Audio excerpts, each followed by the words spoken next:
So Tim, I do want to talk about Malik Washington because, like you said, you're pretty early on him in terms of his recruitment and what you thought about him. So I've kind of been having this conversation with people all week about who he is as a quarterback now versus his talent level and his ceiling for his career.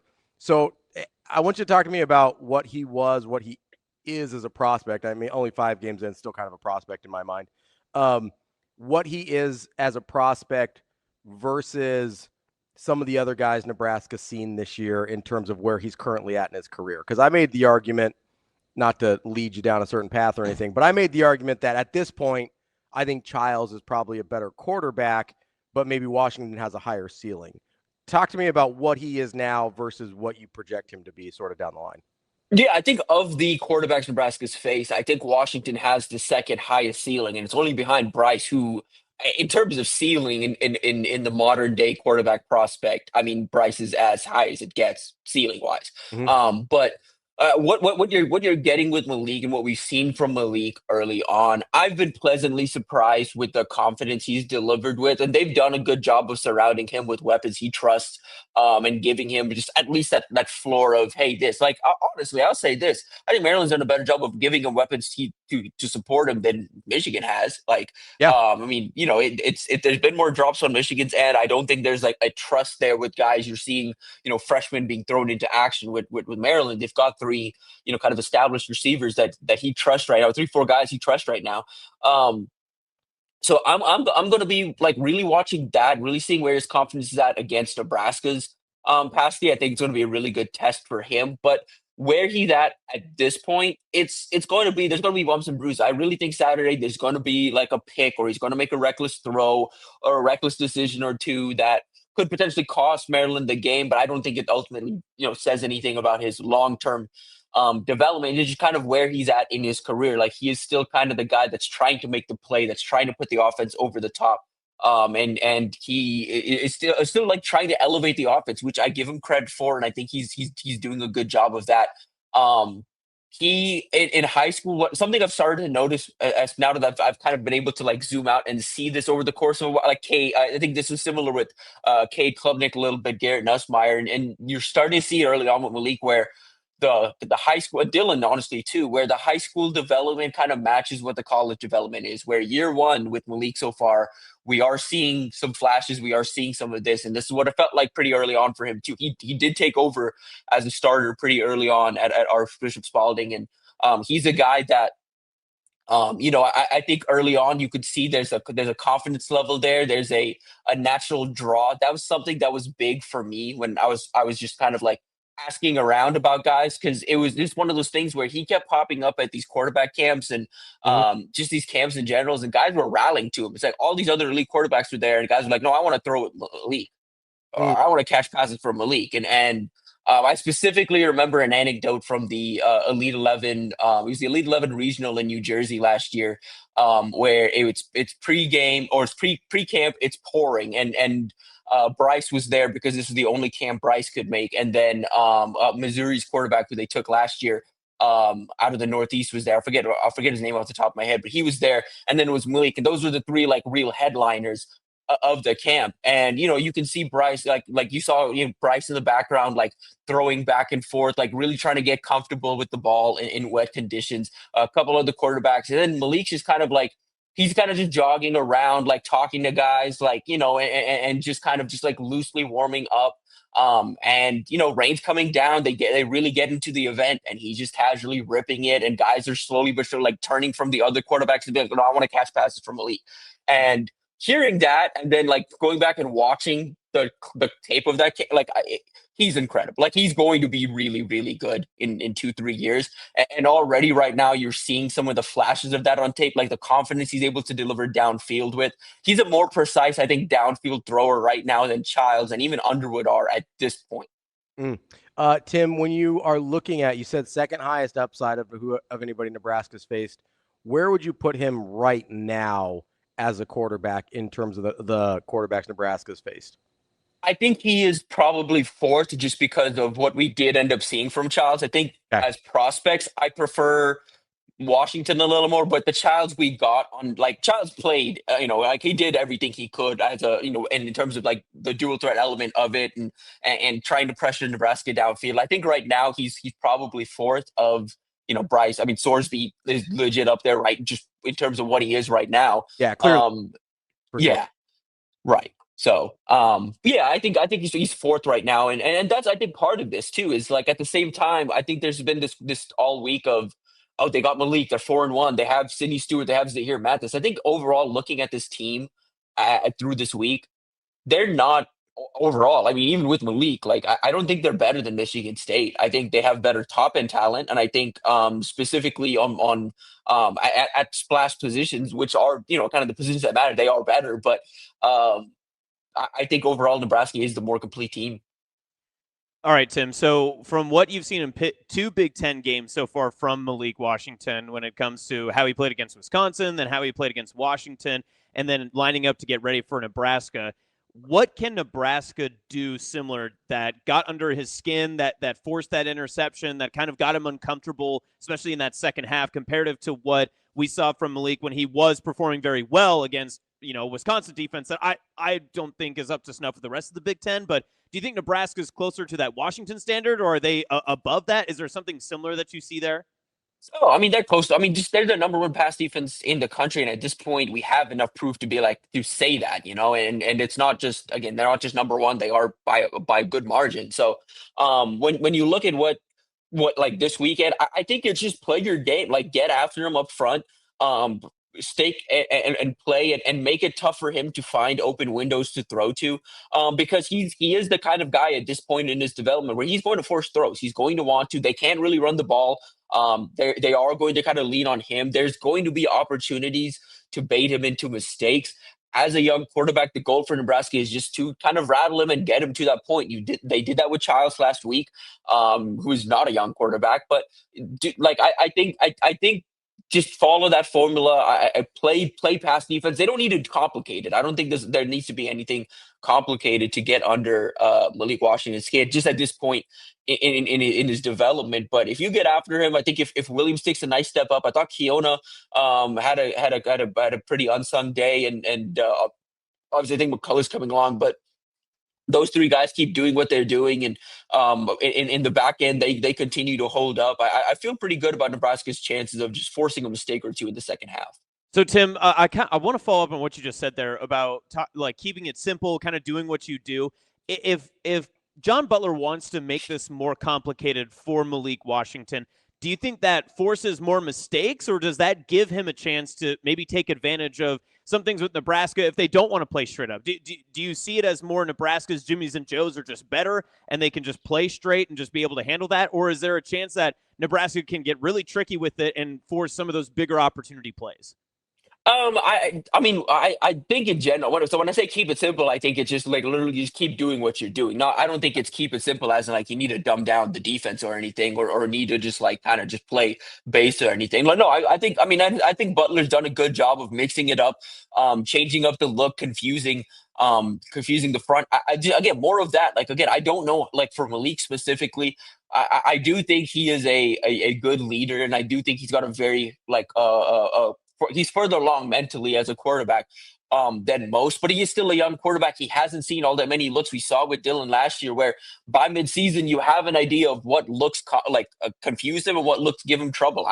John Butler's better to speak on that than I am, but I think there is stuff on tape that I think Butler can replicate, and I think just in general, I think there's looks Nebraska can give with the personnel they have. I mean, you talk Jimmys and Joes, they have bodies, Javen Wright, Deshaun Singleton. You have bigger outside corners too. You have bodies that can control space and stick in one-on-one coverage. Where you can dial it up and you can make the picture crowded for him. You can kind of send some pressure after him and trust your guys to hold up in space, because you have the Jimmys and Joes, and you also have the size and the experience to know that, hey, Javen's going to be able to cover ground quickly. Deshaun's going to be able to cover ground quickly. That frees you up as a defense to be able to do some things up front and kind of send some pressure, because you have two bigger bodies covering a lot of space.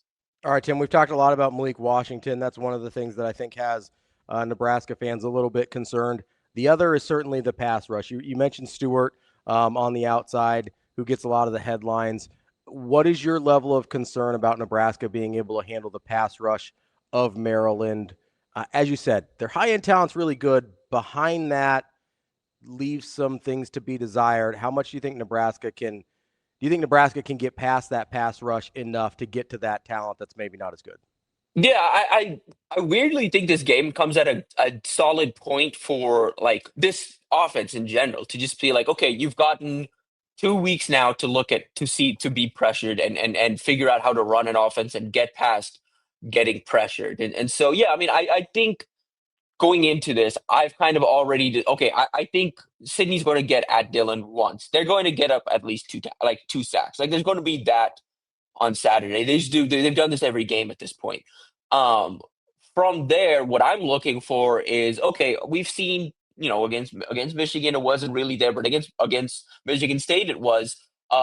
There's a pocket for Dylan to climb into that he sometimes isn't doing it. There are times where Dylan could deliver the ball a little faster. I think Dana, owned some of that too of a play call. I think in general, this offensive staff and this offense in general through these last 3 weeks, including the bye, has gotten an idea of how they want to react to pressure, how they want to kind of adjust when they have to throw hot and when they have to move hot. And I would hope, my hope is that they have some better answers on Saturday against a front that is going to look to pressure them off. And what I'm looking for from Dylan is a little more composure and okay, like don't get rattled just because Sydney's in your face. I think progress through reads quicker. Something I thought was a little just like something in retrospect, looking back at the Maryland game, his time to throw drop when he was under pressure, and that's not like, in a bad way. Like I don't think that's I think that's something that actually needs to speed up, of course. And so I'm looking for just improvement in that aspect, stepping up into pockets. I think the interior of Nebraska's line is going to be able to hold up. And honestly, like I do think more often than not, like last week, I was pretty harsh on the O-line in the immediate aftermath of the game. And then after one rewatch, I was like, okay, I was already too harsh. And then we listened to Dana Holgerson talk and I rewatched again and I was like, well, I was really harsh. And so now that we've gotten, like a full week from the game, like I, if the offense can stay on schedule better than they did last week, I don't think, and that's not on the O line. If the offense can stay on schedule, and kind of move the change and make things easier for themselves, I don't think it will come down to the O line like it did at times last week. Tim, have you noticed at all? This is anecdotal. I haven't charted this the way I did kind of the time to throw, but have you noticed at all a difference between Dylan in shotgun versus under center in his ability to get the ball out quickly? Because it seems like, to me, anecdotally, that when he's in shotgun, he's much, much better at just getting that ball out, whether it's the wide receiver screens to Isaiah Hunter or finding somebody quickly. Do you think that's something they may cater to a little bit more if that's the case? I need to go back and watch because anecdotally, just in from what as far as I can remember, I feel like most everything under center has also been more long developing concepts too, which is part of it. Yeah. Where with shotgun he does have like something quick to get to, but yeah, I mean there's part of that too. I think he does kind of see it better at shotgun from the shotgun right now. I think him having a more traditional like shotgun drop back is something that I just think the eyes are clear there. But yeah, I think I need to go back and watch to confirm that though.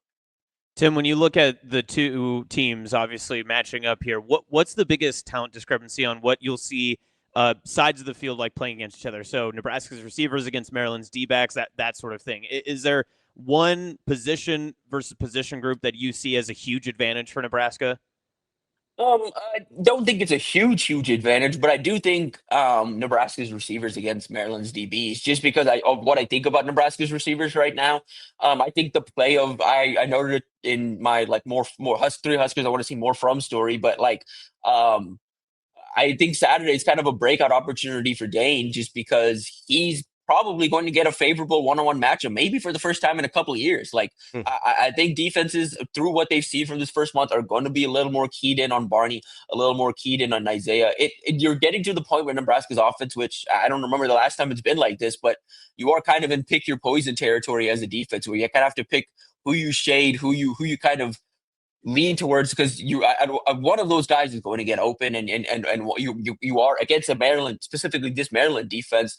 you're going to be able to find a matchup you can exploit. You just need to figure out how Maryland chooses to match up on you, how they choose to kind of adjust to personnel. But I think it's an opportunity for Dane, one of those three. I think one of those three is going to just get favorable matchups throughout the day where Dylan's going to be able to exploit it, the offense is going to be able to exploit, and come late, I think that's going to be big for Nebraska. Tim, as you kind of looked at Maryland and say, hey, this is a team that hasn't really shown any willingness at all to run the football, even when they're up 3 scores in the fourth quarter, and probably should try and salt that thing away. Do you think we're going to see any departure from that with considering what Nebraska's pass defense is, or you think they're just going to be like, hey, this is what we do, and we're going to see if we can beat them? I mean, I'm sure they'll try, but like I don't know. Like I don't think there's anything to be encouraged. I mean, my bold prediction for the game is I think Nebraska's going to hold them under 65 rushing yards, which they've only done once. But and again, I don't know how much of that's going to be like, oh, look at Nebraska's run D. Like it would be good for them to do that, but I don't think it's much to write home about just because that's how poorly I think of kind of Michigan's run offense. But no, I don't know. Like I'm sure they'll try. I don't see anything where I'm like, okay, I'm really concerned about. Like, are they breaking one? Is it? They're not. Like, I don't think so. Like, I mean, like if anything, and I do want to say this too because I heard some of y'all's discussion earlier this week, and y'all mentioned it a little bit, but I kind of just wanted like we saw it against Michigan State. We saw it against Cincinnati towards the end of that game as well. If your defense is playing to the point where the only thing that's really working for the offense is the QB run, you take that more than not. And I think John Butler has made that like against Michigan State. I think that's what that came like. They took away everything else for the most part, but the QB run. And I think that Cincinnati second half, like you started to see that a little bit as well, where it was like, oh yeah, Sorsby scrambling is really the only thing that's like really working for these guys. And I think that's a testament of a good defense. And I also think, but that's where tomorrow, yeah, I mean, if they're going to find any success again on the run, it's going to be Nebraska has everything so bottled up. Malik's just going to take off and go and really do it for the first time in his career because he's capable of doing it. He just hasn't had to do it or hasn't done it all that much to this point. Oh, so yeah, he's only got the 11 carries recorded 5 games so far. So it's not something, despite his abilities, that he's really. And he's like different. Like he's not a power. Like he's a big physical body that's tough to bring down, but he's not like a power runner like Sorsby. He's not the athlete in space that Bryce Underwood is. He's not shifty like Childs. Like or he's not like elusive like Child. Like he is just kind of just like a big body that can glide, and it is kind of like it's not Cam, but like there is kind of some of that where it's like okay, like he just covers ground quick. Where like if you don't account for him, he'll pick up like 10 to 15 in a hurry. Is that kind of like that the Blaine Gabbert style where he's just kind of the strider and just has kind of the ability? Yeah, that's a great way to put it. Yeah, Gabbert. Yeah. Yeah. So in that sense, though, when he's standing in the pocket, does that present a new challenge for the defensive ends to be able to bring him down if he is that different type of body type? Yeah, but I mean, I think Nebraska's capable. I mean, they're big. Deshaun's big. Williams is big. Like, I don't think it's and they've had an experience. They've had an opportunity. I think like having seen Sorsby and having seen Underwood before has better prepared them for this because they've seen what these bigger quarterbacks look like and how tough they are to break down. And honestly, at this point, I just kind of trust Nebraska's like ends to be able to. It's not about like for them. It's about getting home for sure. But like at this point, I think Williams and Deshaun are doing a good enough job of making these guys feel pressure more often than not. That even if it's not recorded as pressure, I think they're doing a good job of that. That they're going to have opportunities on Saturday. Tim, real quick here before we let you go. I know there's a little bit. We've been talking a ton about 2027, 2028. There's a little bit of 2026 recruiting buzz left on the table there. What work do you think Nebraska still got to do here in the 2026 class? Yeah, so they had a Virginia commit last week on campus. He's going to get back for an official visit. They're battling Penn State there, battling Vanderbilt, and I think Syracuse is going to try and insert themselves in that recruitment as well. But that's really one that's left for them. They're checking in. They're doing their due diligence on some of these staffs and programs that are seeing decommitments. And like, North Carolina right now, there's a few guys in that class I think Nebraska would like another shot at. Tyron Wortham, a 4-star receiver, just decommitted from Michigan State. That's one they're checking in on. He's out of Florida.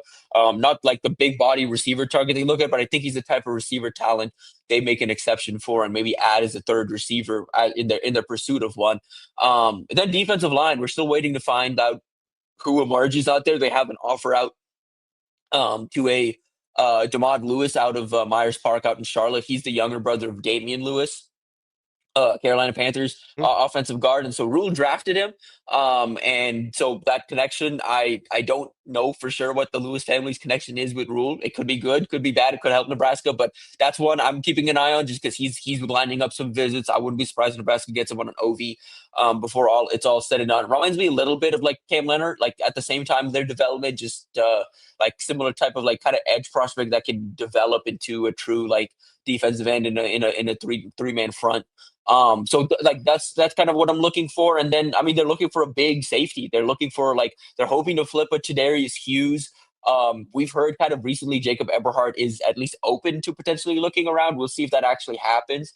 And then the other one I would keep an eye on just because I don't think the door is 100% closed is Devin Jackson, the Oregon commit. Oregon's making it well known they want to keep him in the class, and they are making it known from a financial standpoint that they don't want him going anywhere else. But Odom's been peer recruiting him. He's got a really good relationship with Addison Williams. It wouldn't surprise me if when Odom visits later this year, I think he's aiming for November 1st. When Odom visits, it wouldn't surprise me if he's accompanied by Devin Jackson. But if you're looking for like the realistic targets, I think it's Tadarius Hughes, the Florida State safety commit. They're working to flip him. Cameron Wilson, they're still working to flip the Syracuse edge commit.